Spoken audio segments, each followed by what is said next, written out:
Welcome back to the show, everyone. This is the Voices of Healing podcast. I'm your host, Tina Clark. I'm also a shamanic Reiki master teacher of Stargazing Angel in the Charleston, South Carolina area.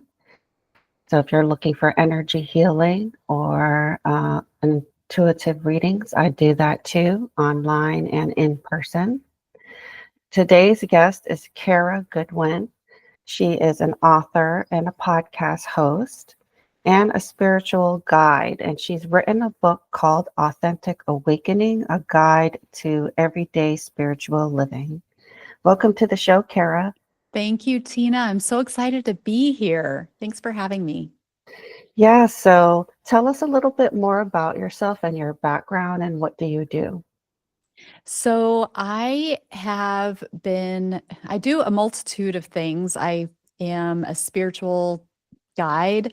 I primarily use meditation a lot of times to help people to connect with their spirit. That's what I'm very, very passionate about is helping people to get beyond the surface of everyday living, of mainstream living, to get them out of being pulled along by mainstream reality. So many of us are just kind of coasting through life and we're doing what's in front of us, what we think needs to be done, but we're actually just coasting. We're not actually living from that place of what is our soul here for? And there's so many detrimental facets, so detrimental results from that type of thing that lead to illness, to discontent, to depression, to a feeling of isolation and separation. So it's really, really, really critical that we're able to connect with the spiritual aspect of our lives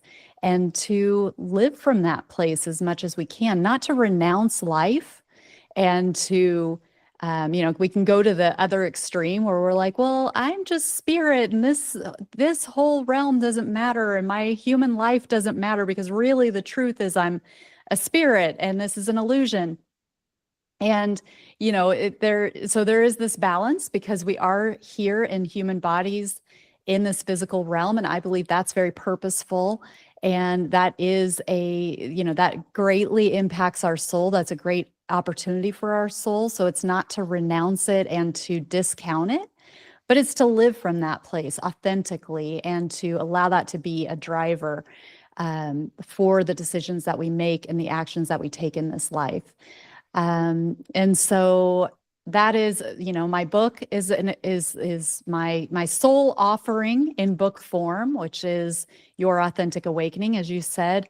And that is, the focus of that book is why do we need to connect to our spirit? How do we do that? What are some practical ways that we can do that? And then mixed in there are some of the more kind of quantum esoteric experiences that I've had to understand energy and experience energy in a different way. I also am a Reiki master, so I work with people in the energy healing capacity. And yeah, I think that pretty much covers it. Yeah, I think I have a big problem with that word illusion. And I've heard that statement being kicked around on social media that this is all an illusion. I don't think that helps anybody because we are here. Yes, we are souls in a body, spirit in a body, but it doesn't mean that that doesn't have meaning. Exactly. And I think that there is good that can come from recognizing that life is an illusion, that this reality is an illusion, and it is accurate to say that it's an illusion, it's a dream. There's a way of looking at it where we are dreaming this existence into reality. But if it causes us to disconnect and to feel like there's, no purpose, it doesn't matter, then we're missing the point. But we can't, I think that, in the Western society, when we're in this comfortable, non-survival experience that most of us in modern times who would be listening to this we do find ourselves in, and we might get in this rat race, or we might feel that this is the only thing and this is what matters and that everything is at stake. So there are those opposites where it's like the only thing that matters is the physical, the only thing that matters is how I look and my, material success and so forth. And then you can have this other extreme where it's like nothing matters and I'm not even going to bother because the real stuff starts like when I'm not in this body anymore. And, honestly, I felt that when like my whole spiritual journey really kickstarted with a huge traumatic shift in my life many years ago, where just I was having these people who were very, my family members, somebody committed suicide, another person had a heart transplant, our dog died, another person was hit by a motorbike when they crossed the street, somebody else had surgery on their brainstem. That's within 7 months.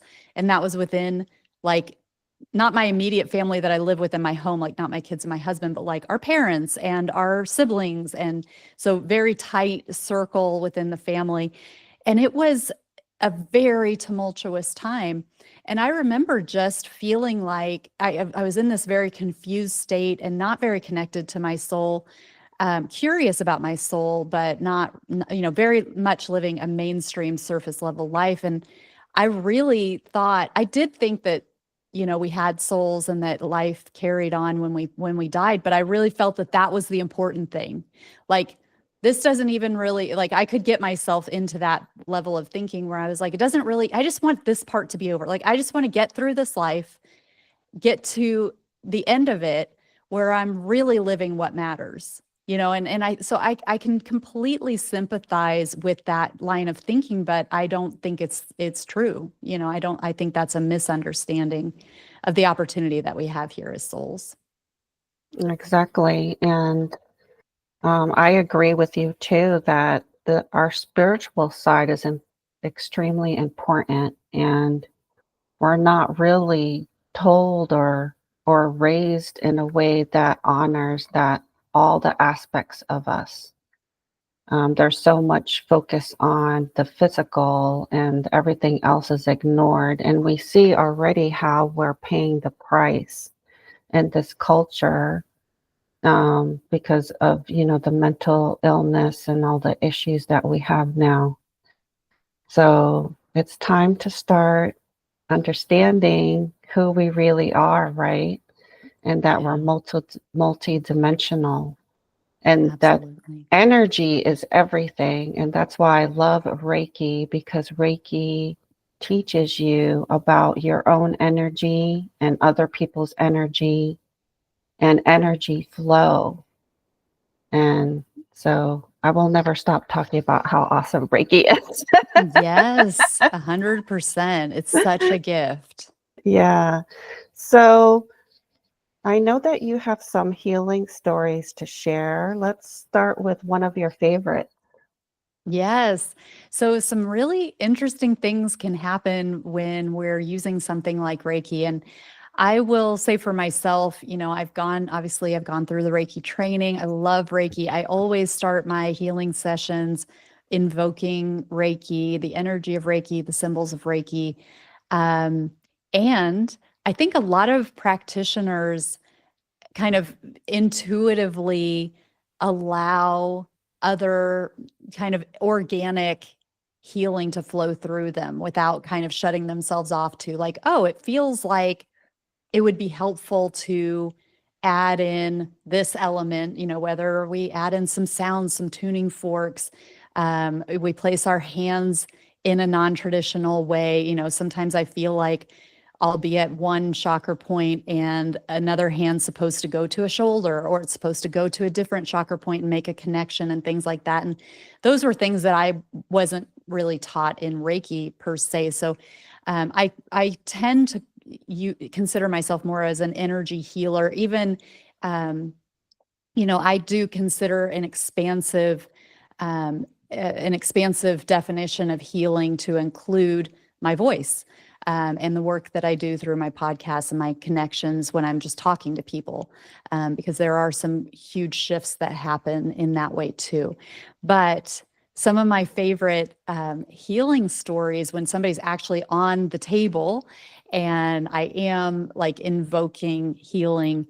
One of them had to do with a friend of mine a friend and client. And when we finished the session, she shared that she had felt that when I was at her feet, she felt that an arrow was being pulled out of her foot.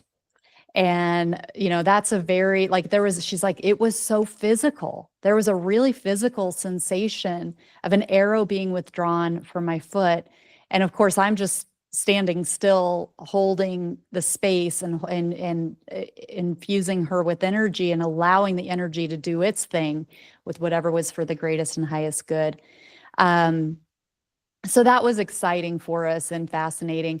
There's a client that I have who we have evolved our sessions so that we're actually talking while I'm doing this. There's just one client where this happens. Most people prefer to be quiet, and we actually started with being quiet, but it just very organically happened where she started sharing like, okay, I'm seeing a tree. I'm seeing this huge tree. It's in black and white. There's a river running by. And I'm like, okay, well, I'm seeing that, but from the side viewpoint, I'm seeing this energy and I can actually see now how it is a tree.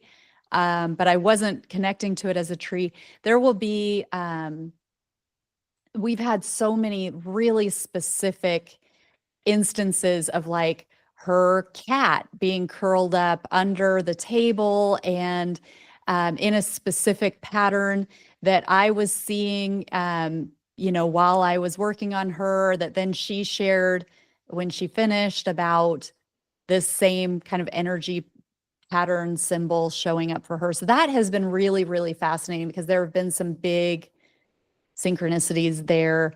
And another one of my favorite stories as well. I mean, how do you say favorite? It's like denying one of your children. Like, this one's my favorite. And then there are all these other really, really cool things. But there was a client who was brand new to Reiki, really, really early in her spiritual understanding of things, actually a very advanced soul, but just still like not understanding a lot of what things were, not having really any context for things beyond the mainstream.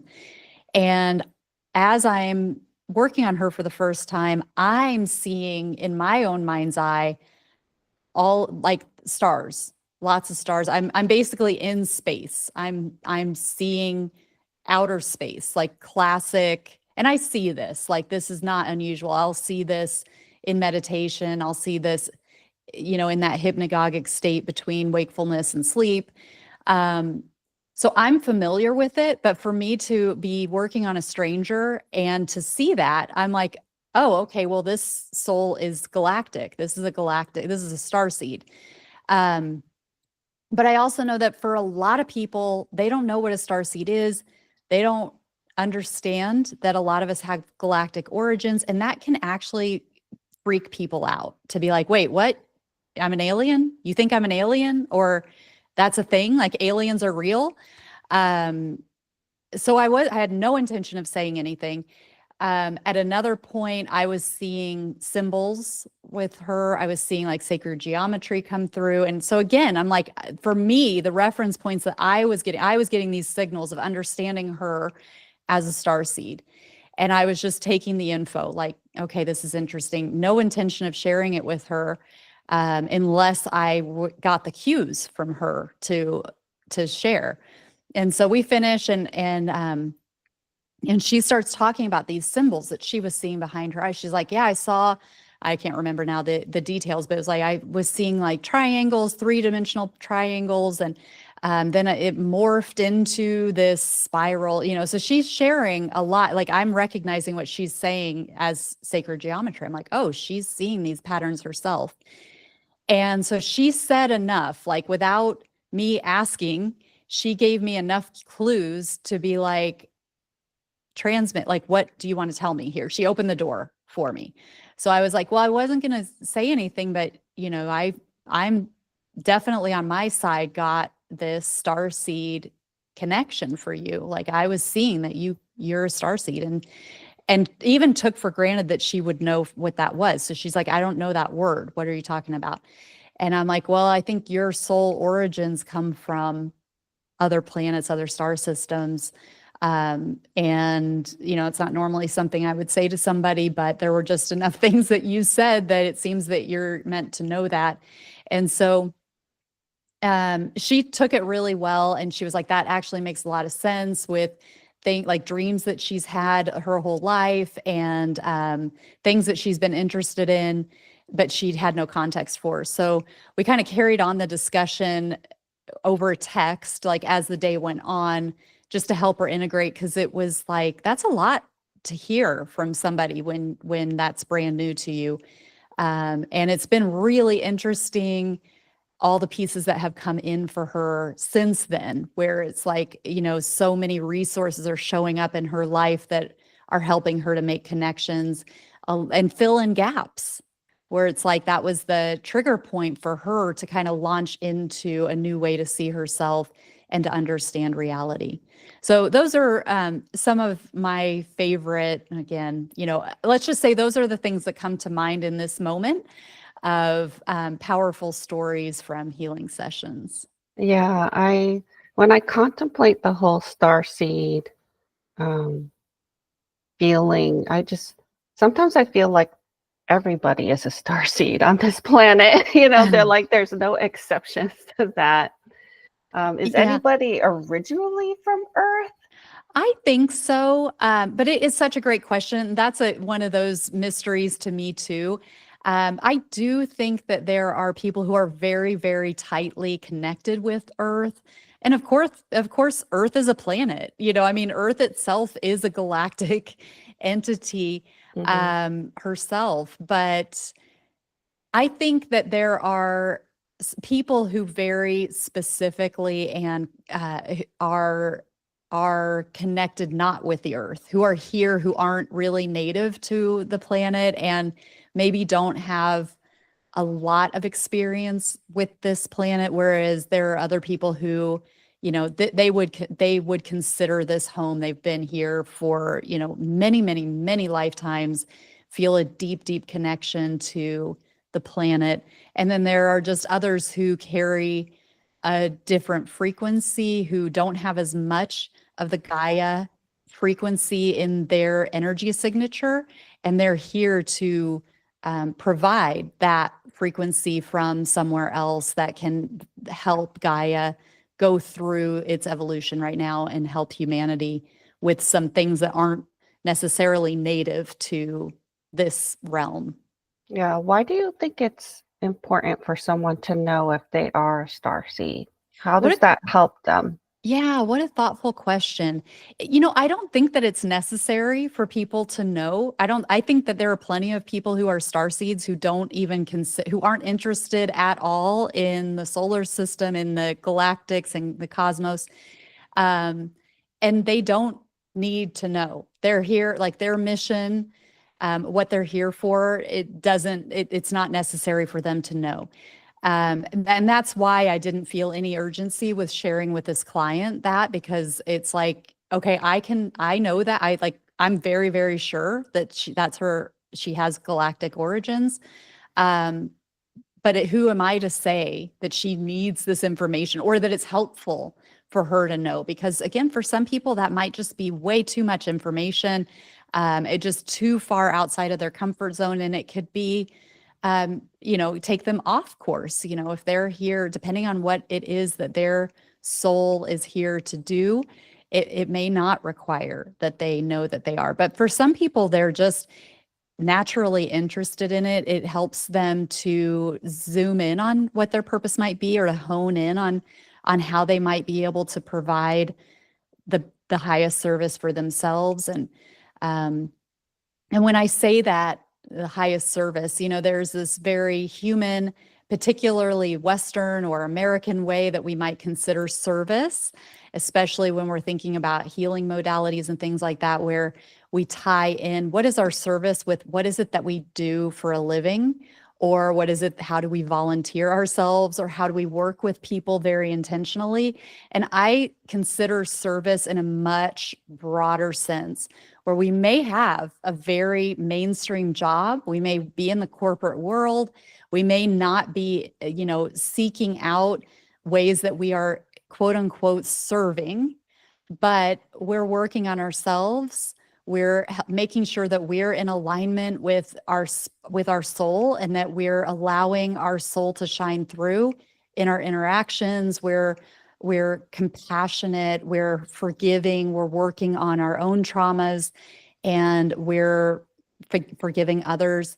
And it affects our energy. It affects how our being moves through this world, because not only are we, emitting energy when we're offering healing, not only are we being conduits when we're allowing that Reiki energy to flow through us, we're emitting energy all the time. We have an energetic field that extends beyond the human body, and it's interacting with our environment. Not only are we picking up from the environment, but we're contributing to the environment.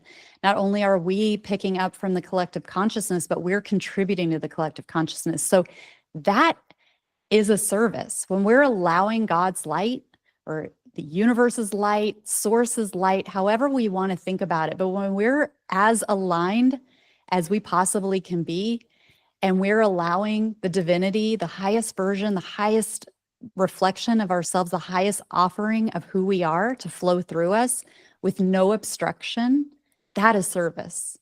Just being truly authentic, that is service, because of how we impact the environment, even if we're not saying anything. That is true. I mean, we focus so much on doing, and not being. And by the way, we're not called human doings, we're human beings. Exactly. Yes. Yeah, and our vibration's very important, and it affects others. And you may Absolutely. or may not see proof of that, but know that that's the truth. I think if someone finds out that they're a starseed, um, I think it could be comforting Yeah. to them, because it can explain, maybe some feelings of not being comfortable here, or feeling kind of out of place and interested in things that a lot of people are not interested in, So when I get a lot of intuitive hits when I do Reiki or do my sessions, and I I feel compelled to share them, because I feel like if it's coming up for a reason. And so I do. And then I have a little thing on my forum say, are you open to messages from spirit? Most Yeah. people know that, they come to me because they're open to that. So most people check yes on that box. Yeah. But I do actually do quite a bit of talking during my sessions, especially if people's throat chakras are blocked. And I feel like that really opens up the throat chakra, because we talk about a lot of deep and meaningful things during the session. Mm-hmm. And that helps open up all that energy there.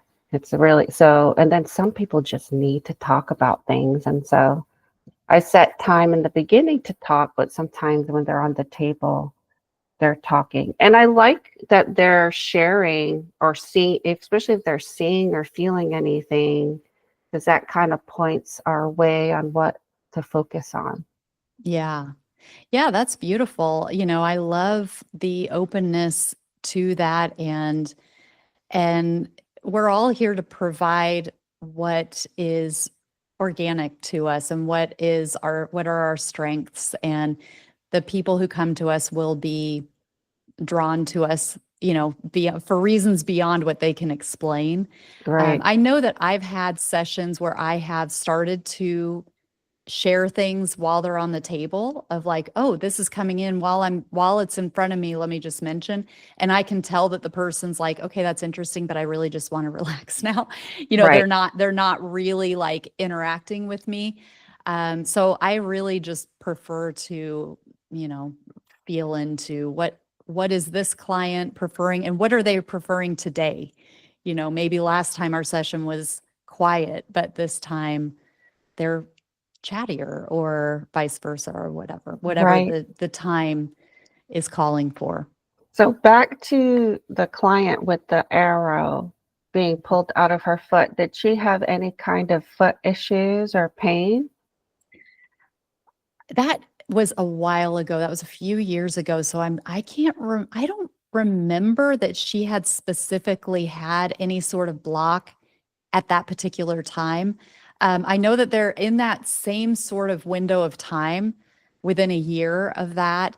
There was another client who was specifically having ankle or foot issues.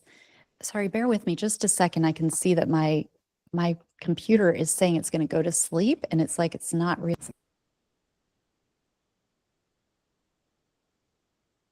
Yeah, I don't hear you now.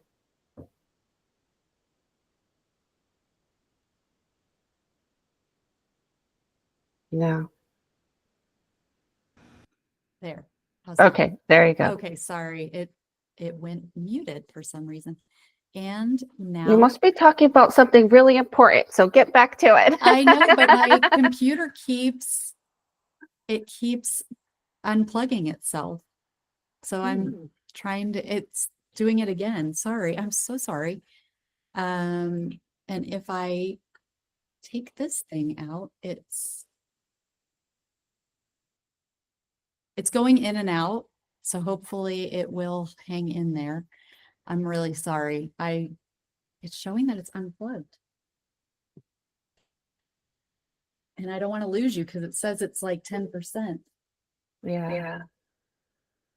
Come on. Okay, what I'm going to do is unplug this. I'm going to change cameras really quickly because it will conk out if I don't make sure it's plugged in. So come back. Here we go. Okay. At least I have power now that the camera's not as good. Okay. So I did have another client who was having ankle issues. And when I was working on her ankle, when I got to her ankle, she could feel shifts happening within her ankle, and she was like, it was the most bizarre feeling. She didn't really feel anything pulled out like the other client did, Mhm. but she could feel things shifting around and reconfiguring within her ankle, and she never had that pain that she'd been dealing with for a long time. It completely disappeared, and she was like really surprised because she'd been dealing with it for so long. And I saw her a few days later in a class, and she was like, my ankle, that feeling never came back, so that was really cool.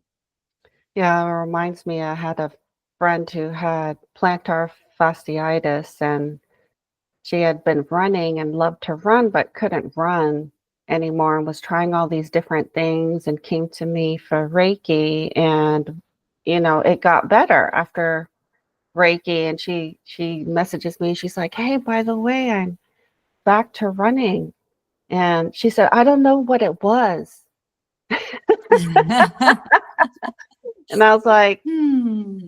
"Do you think it's the Reiki? I mean, Yeah. you got a Reiki session and then you felt better." She said, "Well, it could have been the apple cider vinegar." I was like, I'm pretty sure I think it's the Reiki." Yes. Yeah. So tell us a little bit more about what your book is about, Authentic Awakening. Yeah. So it talks about my spiritual journey kind of as an example of how we can move through this, but it's really I consider it like a guidebook of when we're on a spiritual path, when we're experiencing a spiritual awakening, there are a lot of different facets and components to it, and there are watch outs as well, where we might think that we have found something, and it might be good for us, but there might be a side to it that we're not expecting. And there can be so many, it's really just honoring as well that there are so many different paths to awakening. There's so many ways to help facilitate it. So I think a lot of times we can have an awakening, have a certain level of awakening, and have somebody that we're emulating, have some, like we might see a guru.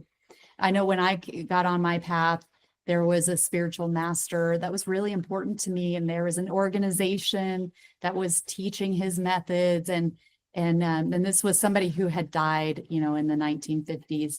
And this was, an ascended master, like they had attained spiritual heights, and had a lot of really wonderful teachings.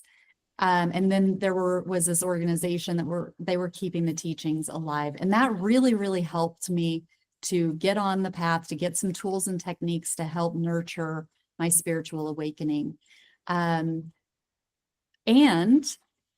there was a whole world of opportunity to keep opening myself up beyond what I could find there. And there are lots of different ways that we can nurture our spirit and nurture that connection. We can do that through energy healing, getting energy healing sessions, becoming an energy healer. Sound can play a huge role. For some people, sound is huge. Meditation is kind of a critical foundational piece to being able to connect with our spirit. Breath work, there's some really amazing things that we can do through the breath work, through pranayama. Yoga can be really helpful for people, or Tai Chi, Qigong, those ways that we're using the physical body to move. There can be avenues through what we do with our health, with our diet. So there are all these different components, and it's really the point of the book is the sovereignty, the piece of sovereignty that your path is your path. It shouldn't look just like somebody else's path. You're not going to resonate authentically. You're not going to resonate with the exact same things that somebody else, even if they are considered very advanced spiritually, and they have all these psychic skills, and they have a lot of followers and all of this, there can be a trap there to say, okay, well, whatever worked for that person is the path. I'm going to just follow in their wake. That is also a trap. We're really working on sovereignty and really connecting genuinely with our higher self, with our path, understanding ourselves, not in the context of somebody else's spiritual practices and spiritual life. And it doesn't mean that we completely discount what somebody else has said, what their journey has been, what has worked for them. There are definitely, we gain from people who've come before us who have had wonderful results with certain things, but we want to avoid the illusion that somebody else's path, somebody else's teaching, somebody else's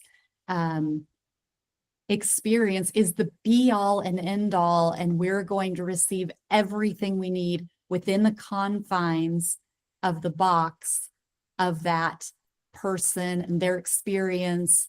And that can actually lead to some unhealthy delusions that can work against our spiritual growth. And of course, the cults are a great example of that, where, you join an org. And I talk about this in, I think it's chapter 9, with my own experience of joining an organization and continuously wondering, like, is this a cult? Is this for my highest good? Like, is this actually true and real?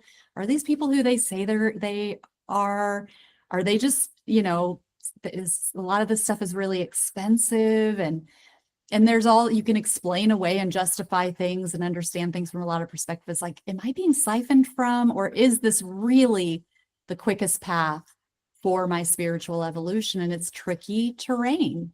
And I learned a lot of really valuable lessons and with that experience. And I was fortunate. I was in there for like a very brief amount of time, and I didn't experience like severe you hear about some of these cults, and they're just atrocities that are happening with things that start so good, and then the egos get involved, and the power, the power gets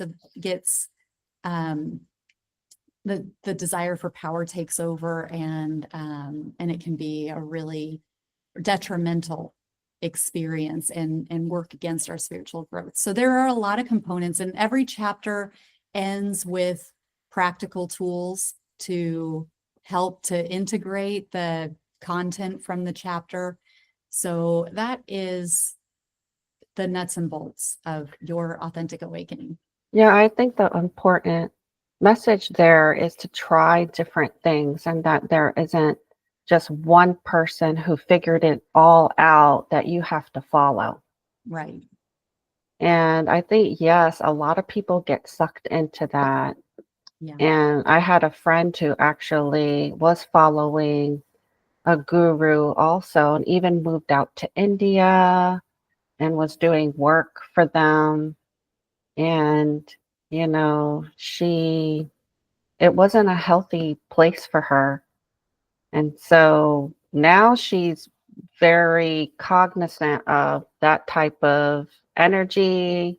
She will say it was a cult. Mhm. But yeah, personally never fed into that. I've always been kind of suspicious of authority. Yeah. Yeah. So like I've always been, doing my own thing and trying a lot of different things, and you'll create your own path. Right. You'll create your own version of Reiki. You know the basics of Reiki, but if you're intuitive, it'll be more intuitive for you. It Yeah. doesn't have to be intuitive. You could just do hands-on healing and get nothing. That's perfectly fine. But I think it is a gateway or a doorway to strengthening your intuition. Absolutely. And I think too, we think of that cult mentality in terms of spiritual organizations, but that's another thing I talk about in that chapter in the book, is that this mentality can happen in business coaching. It can happen in like functional medicine. It can happen in startup companies. It can happen in traditional religion. It's really a mentality of giving away our power and really just following blindly. And so it's important for us. It can be easy for us to think like, oh, I would not get sucked into this. And hopefully that is true for a lot of people. But it is important to recognize like it's sneaky, and it's not just reserved for spiritual. So we might have our guard up when it's like, oh, spiritual organizations, I don't get caught up in that, and not consider the broader how we can get caught up in the energy and be siphoned from in ways that we wouldn't expect, in organizations we wouldn't expect. Yeah, I recently spoke to a business coach who talked about there's a lot of distrust right now that people are experiencing, especially since COVID, and they're not sure who to trust, who to believe, which is perfectly normal given what's happening.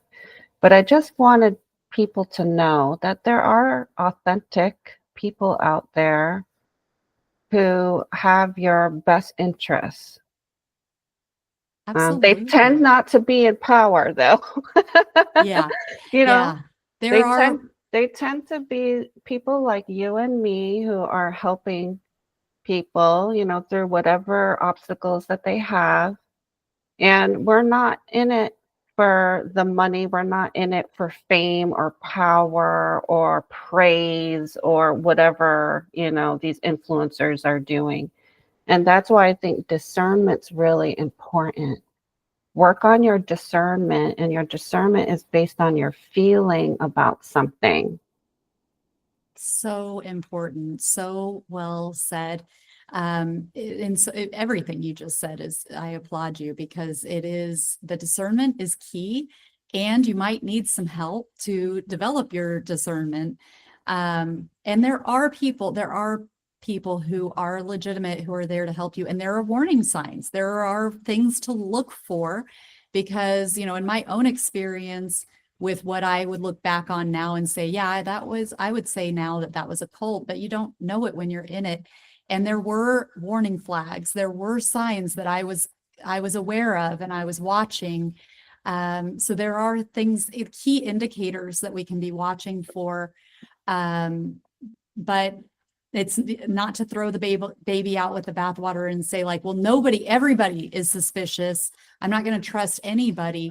But also having that sense of empowerment and discernment to say, like, and even if something was good for me for a month, and now I'm starting to see these behaviors that were hidden from me, because sometimes you have to get in it a little bit and see, like, okay, well, this online course worked for me and it was fine, and the warning signs weren't there, but now I've taken another step and I'm seeing some little hints here that I'm going to have to keep giving bigger and bigger sums of money, or I need to be recruiting followers, or lots of different, if your sexual things can, that's a kind of a big red flag there.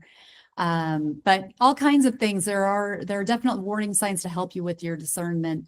But like you say, it's important that we don't just assume that nobody's legitimate, and there's nobody out here to help us. Yeah, and even if you're going to make some mistakes, and look at it as a learning experience. I signed up for this class and I thought it would be great, but I didn't really resonate with the teacher. Why is that?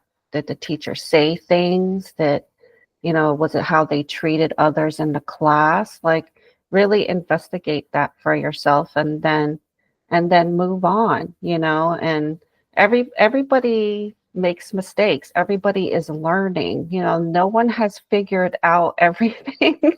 Right. Maybe Jesus, okay. But I'm sure he struggled with some things too, because he was still a soul in a body. And so, yeah, I think it's a learning experience, but we need to learn to feel into things, because we are not taught that.